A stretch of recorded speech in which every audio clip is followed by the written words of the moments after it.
guys, Be Nasty here. Operation Caporetto, Russian turn, summer 1914.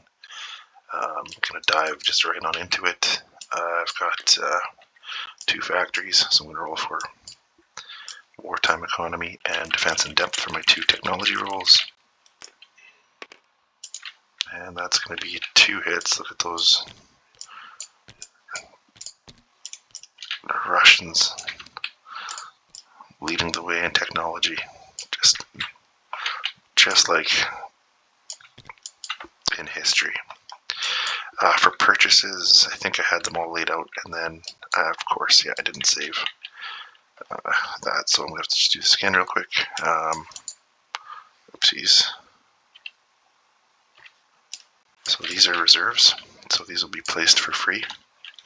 I have 22 to spend. I'm going to buy 2 colonials for 4. I'll put my purchases over on this side. I'm going to buy a Cossack for another 4. I'm going to cash and carry an artillery for another 4. I'm going to build 3 more infantry. 1, 2, 3, so that's 9. 1, 2, 3, 1, 2, 3. There's $1 left over. I'm going to use that $1 to roll diplomacy for the Netherlands. Why the heck not? Always got to be orange for the Netherlands. I don't know, 1, 2, or 3. Well, this is going swimmingly so far. Netherlands to stage 1 for Russia. Okay. I did want to talk a little bit about commanders, just my understanding of them. So, and this is a great example. So Russia has 3 commanders because they start the prequel with 2, and then when they're at war with the major, they get to place a 3rd, which is the same as lots of the other nations. They get to place an additional commander once the war starts. So now that it's the combat move phase, I have to declare which of my commanders will be effective. I can only have 2 that are effective because I have only 2 major factories. So at this point, I'm declaring which 2 are able to be effective. The 3rd one cannot be, and it will be this way until the next Russian turn. So the commander in Kiev, I'm saying, will be effective. The commander in southern Belarusia will be effective, and this guy up here will not be effective no matter what happens between now and my next Russian turn. Now these 2 guys who are effective still have other criteria to meet in order to receive the boost in combat. To meet the criteria to be effective, they have to be in supply, and they have to be in supply right now, like at this moment right now. And they both are, so they can both be effective for that reason. And now, if they come out of supply between now and the next Russian turn, they will not lose their effectiveness. Their effectiveness, based on major factories available and supply, is determined during the combat move phase of the active player, and remains that way until it comes back to this player's turn.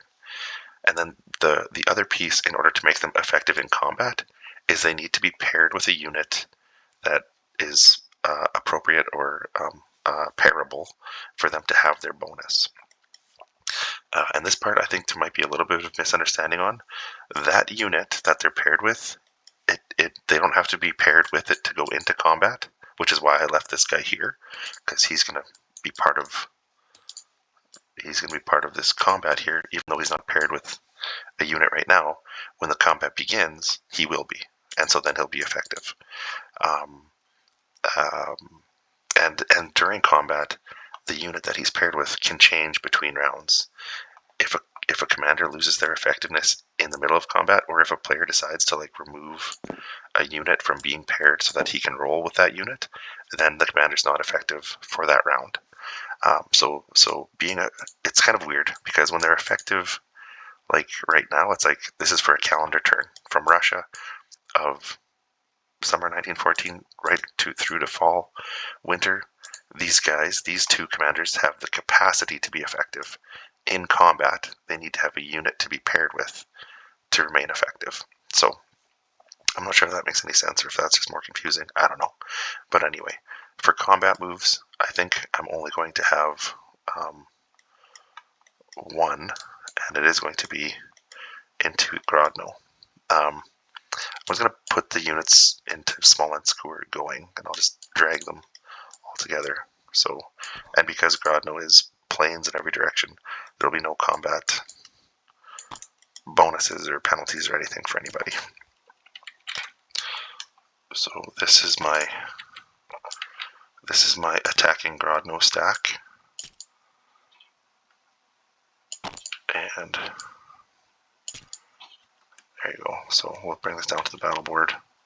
There's a commander involved, so I'm going to, the commander's going to go here, and one of the cavalry who's attacking is the unit that I'm going to use to pair with him. So that means my infantry are going to be at a base of 3 because of the boost from the commander, and it means that my cavalry will be at a base of 4 because of the boost from the commander. The artillery are not impacted by the commander, so they'll be at a 4. And I'm going to use the boost of the artillery to boost these 3 infantry. Okay, your fighter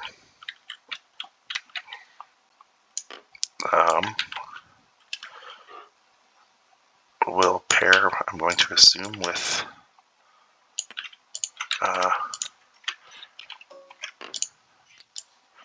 this guy to boost him to a 5. Okay, so, and I'll move this guy just back just a little bit because he's not a first strike, and everybody else is a first strike. So you're going to have 2, 1, and 1 for first strikes.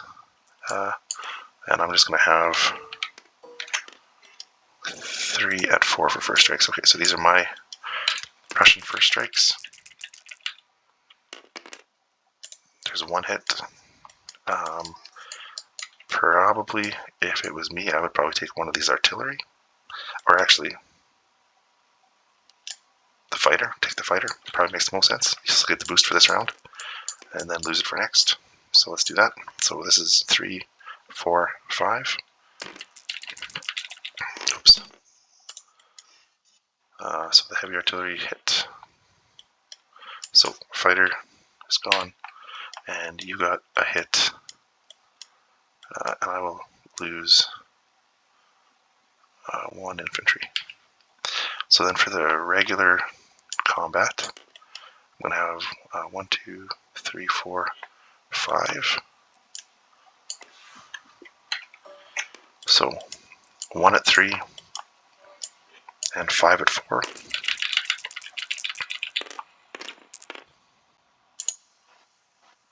Nice, that's a fortunate roll for me.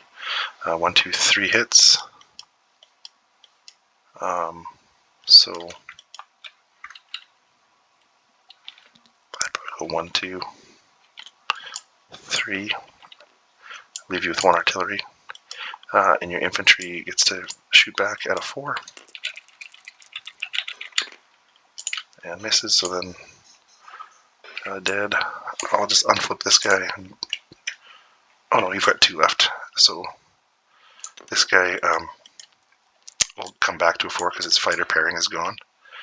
And the infantry's dead, so you got 2 left at 4. Okay, so I've got 1 at 3, 1, 2, 3, 4, 5, 6, 7, 8 at 4. 2, 3, 4, 5. Oops.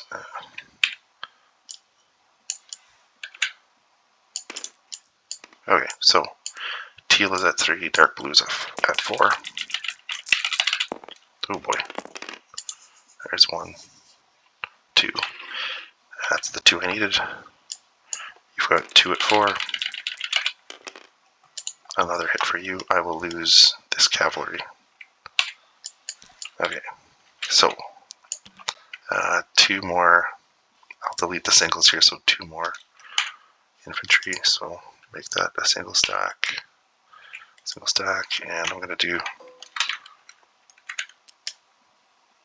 I actually prefer the chips. I know some people like the way the units look all spread out. I actually prefer the way that they look with chips. So this will be what's left in Grodno.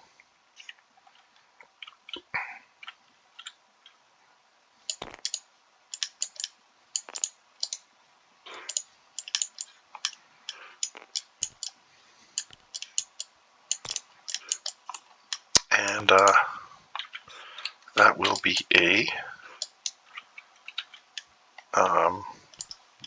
free Diplo for Russia for taking a territory.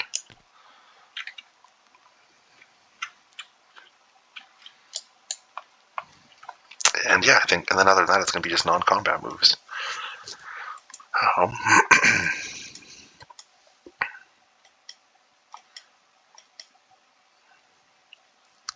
This truck is going to take this militia from Moscow and go 1-2 to southern Belarusia. That's not what he's going to do. Sorry. He's going to drive to Oral-Kursk, and these guys are all just going to march to Oral-Kursk. The cavalry from Moscow is also just going to go to Oral-Kursk. The Cossack from Petrograd is going to go to Western Ukraine, and then a second move to Oral-Kursk. My transport in M11 is going to pick up the infantry from Crimea and drop him off in Transcaucasia. The Cossack from Donetsk, Kuban is going to move 1 into eastern Ukraine and 2 into Kiev.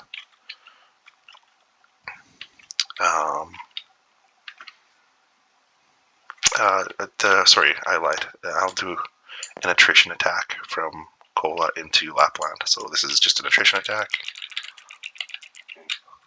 I missed. Now I still have 2 rails left, 2 rail moves left, so I'm going to rail this artillery from Petrograd to Kiev, and I'm also going to rail an artillery from Primorsky Krai to Kiev. Okay, and then the last thing I've got is the fighter from Petrograd is going to go 1-2 to southern Belarusia. And this ineffective commander is probably just going to stay in Petrograd. But the effective commander is going to go from Kiev 1, 2, 3, 4. No, what? Never mind. I'm leaving Kiev. Sorry, changed my mind.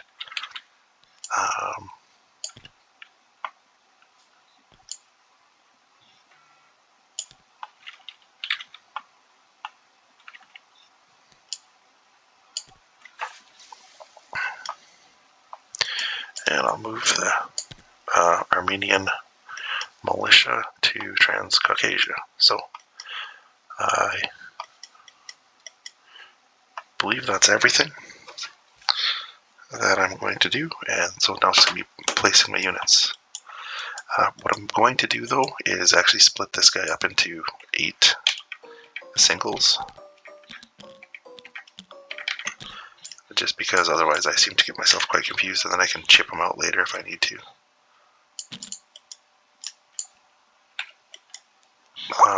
It looks like Eugene Krabs has kind of got the same thing going here, so I'll just toss my Russian artillery over there as well for the cash and carry. I'm assuming that's what that is. But these guys were just regular reserves, so this is what I am placing on this fine Russian turn. So the colonials can only go 2 places. Oh, I've got another attrition attack I needed to do, my bad. I'm going to do an attrition attack from Serbia into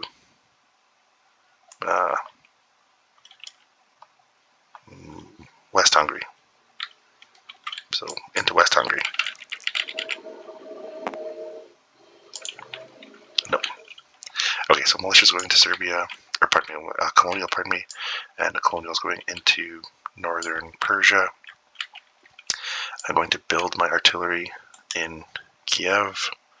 I'm going to build 2 infantry in Kiev with, whoopsies, with their manpower of 2. So that's that. I'm going to build an infantry in Warsaw going to build an infantry in eastern Ukraine and in Taurida and in Crimea.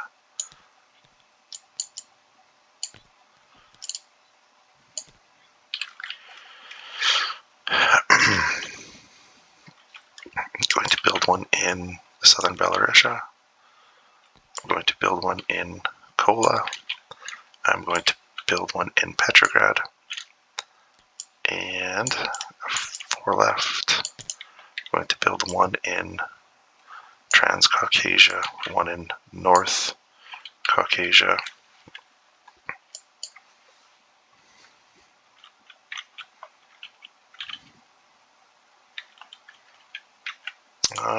Put one in Western Ukraine. And I think I'll put the last one in Kola as well. Okay, so then for these guys, put the Cossack, build him in Oral Kursk, and the Recon Balloon will get built by factory slots in Petrograd as well. Okay, so I think that's everything. And with the diplomacy, they spent all their money, so they've got 0 left. And Russia's income should actually be at 18 because Serbia is fully aligned now, and they've only lost. So their wartime income is 18, which does not include Serbia, so that bumps them up to 19. But they lost southern Finland, which is $1, so they'll be at 18. I've counted this out many times, but it is 18. They have no trade income, although they do have the Dutch at stage 1, which is pretty sweet. So they will have 18 IPP for next turn. And that is the end of my lengthy Russian turn. I apologize for the length. I am going to just put some chips out before I send the save. But anyway, it'll be back to you, Eugene, for America and the end of the turn. Bye for now.